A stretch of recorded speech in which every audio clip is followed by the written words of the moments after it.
Hello again from my lounge and hopefully somewhat peace and quiet.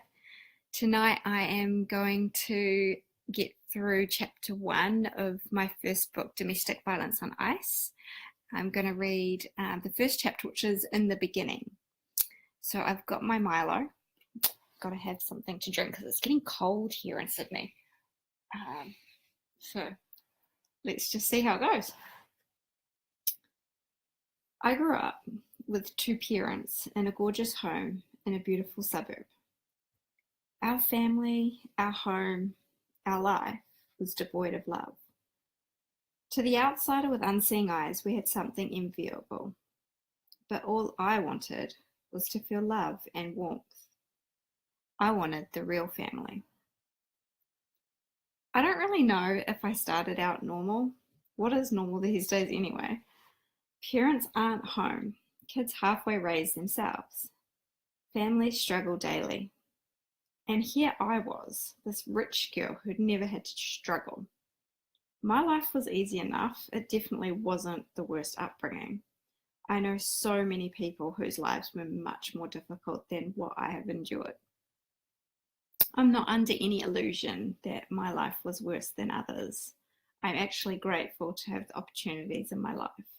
I'm definitely not one to take for granted the good life that I did have. However, my upbringing wasn't perfect either. Like many of today's young people growing up, I felt emotionally neglected. My parents, for whatever reason, didn't really raise me to feel love, so it was something I didn't really understand. I didn't feel nurtured, and I didn't know what it felt to be a valued, important family member. I felt like I was a burden on my parents. I felt emptiness and I felt rejection. Although I wasn't emotionally skilled, I was still an optimist and I held on to the hope that there was more to love and life. Let's hope I don't spill my cup of tea all over myself. So up until age 24, I'd experienced joy, pleasure, and some moments of happiness. But I don't think I knew what it was to live a truly happy life, which I appreciated and felt gratitude for. I couldn't say it was completely miserable either, but it was definitely existence rather than a blissful experience. I know my upbringing is no excuse for the life I chose once I left home. I take responsibility for my actions, and my path was my choice. I actually don't hate my parents. I'm actually lucky to say I love them both very much. Like many others, I was poorly equipped for life after leaving home. I had no clue what real loving relationships were about. I certainly hadn't experienced the notion of self-love. I didn't understand emotions or how to communicate with people. I didn't know what it was like to have caring, compassionate, content relationships. All I knew about relationships was learned from books. I didn't know what to strive for in an adult relationship, so I went out into the world seeking a powerful, consuming, emotional, and strong kind of love. I wanted passion, that crazy feeling you get when you first fall in love, and I wanted that feeling to last. What I discovered was an addiction to the type of people I perceived as strong. Men who were dominant, powerful, and controlling. The men who on the surface, especially to a girl who had no idea, seemed like great guys. They were always charming, tall, and handsome. They were usually affectionate and seemingly romantic behind closed doors. In public, they were quietly confident amongst friends and tough. I'd confused power, control, passion, and drama with love. One of my young loves fed me a dream. It featured 2 kids, a dog, and a house with a white picket fence. Dreams my 20-year-old self dearly craved. In amongst the dreams, he did mention a $5,000 a day habit. I have no idea why that didn't ring any alarm bells in my head. Maybe it did, but I plunged headlong to it anyway. I liked feeling seduced and wanted. At the time, I was in post-breakup rebellion. I wasn't really sleeping. The sleeping pills I took didn't work that well. I was struggling with work and uni. Looking back, it seems my life was already falling apart in very many ways. I was looking for trouble without even knowing it. I was attracted to drama. I wanted to live on the edge. I wanted to feel something, anything. I just wanted to live. I followed my naive heart home, back to a love I thought was there, even though he was known as the king of games. After following my heart, straight into that hot, crazy fire, I found myself burned. All his words turned to ashes in less than 24 hours. I felt like a prize idiot. It's quite likely I was just another conquest, a trophy. I liked to think I was different. The words he spoke made me feel I was his one and only true love. But he was pretty good at spinning that web, and I wasn't the only one to fall for his charming words of love. Words designed to feel like destiny was happening. So I'd returned to my hometown and I was around my high school friends. They looked out for me and I trusted them. It didn't really bother me that much that most of them were now associated with gang members, dealing and using methamphetamine. These were people I never believed would hurt me, so I felt safe around them. I was naive. I didn't know then what I later learned the hard way. The drug they were playing with showed its true face in time, destroying many lives and families. I was one of the few in our group who never touched it, yet it still touched my life in ways I never predicted. I thought by not using those drugs, I'd be protected. I didn't believe that I would find myself living a hellish life, and I was completely wrong. My first real taste of passionate, crazy love occurred when I fell for a man who was supposed to be a rebound. A planned one-night stand. It was pretty out of character for me, and the first time I'd contemplated such a thing. I'd actually been in a serious relationship since I was 16. So I was trying to be wild and adventurous. I wanted to live a little crazy. I actually felt a little bit crazy. My life was upside down and I didn't know where I was going. Maybe I didn't feel like I deserved anyone better. Maybe underneath all of this was my guilt for hurting someone who was decent and kind. My one-night stand was a gang member, a drug dealer, and he was using P. He was known for his violence and his craziness, but I wasn't afraid. I was the girl that no man would touch the wrong way because they knew as well as I did that I wouldn't stay for a beating. I'd leave. I had something fearless about me. It may have been a bit arrogant. Perhaps that's why my life became the mess that it did. On the night we met, I ended up at his house, a no-go zone. My good friend didn't want me going there. She was trying to protect me. I still went, and I spent many nights there. I was never there when anything serious went on, but I did hear stories of cooks and raids happening there. With so many fried people around, I didn't know what was true and what was not. I still don't know who might have made up stories to scare me off. Those were probably rumors. Initially, I was a bit shy, probably nervous, but he definitely wasn't. He was mysterious, and he was strong, and he was confident, but he didn't say much. The attraction was strong, and we were crazy from the get-go.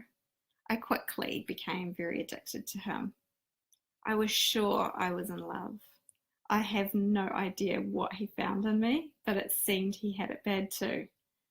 I felt drunk, giddy in my head. Through my rose-coloured glasses, everything about him was perfect. When I look back, I can see the cloudy fog of lust, all pink and good. I can see my arrogance. I trusted him and I told people he would never hurt me. I thought I could see the good no one else could see. I don't really know why I didn't listen to anyone. I was told terrible stories of what he'd done, girls he'd hurt and even put in hospital. I didn't have a hint of fear because I refused to see it. I wanted to prove everyone wrong. I wanted them to see the gentle but sometimes crazy man I had. He was strong and I loved that. I thought I was different to the other girls he'd been with. I'd leave if he'd lay a finger on me. Perhaps back then I believed the girls that he'd hurt in the past were the crazy types. You know, the girls who pushed the buttons to get the reaction, the girls who deliberately drove the tough men over the edge. I had no idea that often psychological abuse turns some really nice girls into my crazy girl stereotype. The girls who are abused, angry, and have a lot of fight. Many are transformed into people they don't know. They become people their families don't know. The girls who forget who they were before. The girl that I'd eventually become. So it was with this man I had my first close encounter with methamphetamine. I was curled up next to him in the back seat of his gorgeous gangster car. Out came a glass pipe. It was between his lips and his eyes were closed. I stared, a little bit scared and a little bit enchanted by the flame turning the crystals into liquid. There wasn't really smoke, there was no smell. If I'm honest with myself, the feeling in my stomach was a bad one. I knew the stuff was no good. I can't really explain what I felt. Nervous, but not afraid. I wasn't about to start telling him he couldn't do it. That was his life. I knew it was something I would never touch. I was grateful and curious to be told I wasn't allowed it. I'd already read how addictive it was, and I'd seen pictures of what it does to the brain. I didn't know then what I know now. I didn't know the crazy that follows closely behind the methamphetamine use. That night there was no drama. I learned very little about the game. He kept his cards close to his chest. He didn't really let me see what went on. I can't remember him dealing in front of me, and he never organised anything in front of me. He'd just say he had to go do some business, and that was that. But I was crazy about this guy. Our conversations were intense. He told me some really out there stuff, like he could hear his mate talking to him even when they were far apart. They would have full-on discussions, all taking place inside of his head. Maybe that should have made me think about his state of mind. He would run around being a mobster, and I'd study at uni in a completely different town. It was all good until one day he went off the grid a bit longer than the norm. I couldn't contact him. No one would say where he was, and I was worried. So I dropped everything and drove 4 hours to find out what was going on. When I arrived at my home away from home, no one would tell me what had happened. In the end, I put my foot down and said I wasn't driving home until someone told me where my man was. Eventually, one of the guys delivered me to him at his mother's house. It was a little bit awkward. I met his family for the first time because he was admitted to hospital as a mental health patient suffering from psychosis. He was granted day leave and was home for a few hours. I spent the next couple of days between Charles Road and the hospital. The story I heard was he wanted to stab a few people. I don't remember him telling me that story about what happened. All I knew was from the rumours. He was one of those types who didn't really say much. With my kind, helpful, rose-coloured nature, I was happy to be there and trying to find a way to help him.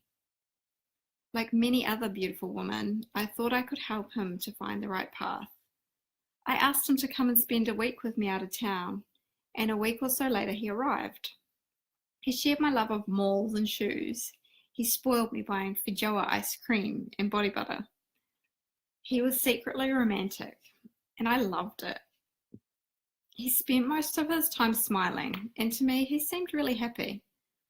Perhaps because back then I didn't really understand happiness. We spent our week discussing future plans. He told me he wanted to quit the mob and move to the beach with me. I believed him. I thought we were going to have a normal, maybe even a good life. I had no idea how impossible our dream was. I didn't think for a second he couldn't throw it all in because he felt like it. I didn't realize our fantasy would only ever exist in a fantasy world. At the end of our week together, I delivered him home for his parole check-in. At some point, he gave notice to his flatmate. He told me he had to take care of some business, which probably meant spending time with gang members and other girls, cooking or dealing drugs, but I didn't really know. I left him to do his thing. I was so happy and excited. I told my friend about our plans to start a new life away from town. She looked at me like I was insane. I ignored the dark feeling I had that night. Maybe I should have listened to my intuition. The next day, I went to his mum's place, and he was acting a little bit strange. We were all alone, but he seemed really distant. Hotel California was playing as I straddled him while he lay on the floor, telling me we were over. "You are way too good for this shit," were his words. He told me he didn't want me to live that life. And in that moment, I shattered into a million pieces. I felt so confused. I had trusted him with my crazy heart, and in one unexpected moment, my dreams were crushed. The words haunted me for a long time. I kept thinking he was going to wake up and realize that he missed me. I still believed he enjoyed his time with me. I thought he would figure out that I was the best he would ever have. I still thought what we spoke of was real, but the reality was I'd tasted an addictive kind of love. I wanted it more than ever. I wanted the crazy, possessive, madly in love kind of guy. On some level, I knew these crazy in love men were all the same kind of guy. This would have been a great time in my life to pick up and start someplace new. But instead, I was determined to find another addictive, dramatic lover. I didn't want to leave the life behind. Despite all my hurting, I still wanted a tough guy. I became an emotional mess. I didn't know how to deal with the rejection. Fortunately, I was not quite low enough to start using. I became lost in alcohol instead. I had already resigned from my job with my fantasy plan to move to the beach, so I withdrew from my remaining university papers and moved to live on my dad's boat. I had no responsibility, no bills, and no idea what I wanted to do with my life. I floated around looking for some guy to love me, someone to want me or need me. I wanted to feel the way that I felt with my ex. I didn't understand it wasn't love that I was looking for. I wanted to be addicted, and I wanted someone addicted to me. I was down and out, probably even a little depressed, and I thought the right man might help me feel better. I was lost, trying to be happy in my sea of sadness. I continued hanging around Childs Road because the guy said I was family. I was always welcome anytime. Unfortunately, the young love who initially burned me lived there now. One night, I thought he seemed angry and resentful about what happened with me and my ex. The look in his eyes had changed. There was no softness. He was no longer anyone who cared about me. I saw the person I had heard stories about, but had never met before. He appeared to despise me. I went into the toilet and I didn't notice him following me. He waited in the laundry. When I came out, he stood blocking the doorway. To me, he appeared evil. I felt he had sinister intentions and he wouldn't let me pass. I lost my fight, my strength, myself, and I gave up. I let him have me, and I gave him something I didn't want to give. I walked out feeling like dirt beneath the surface of the earth. I thought of myself as nothing. It was the worst I'd ever felt about myself.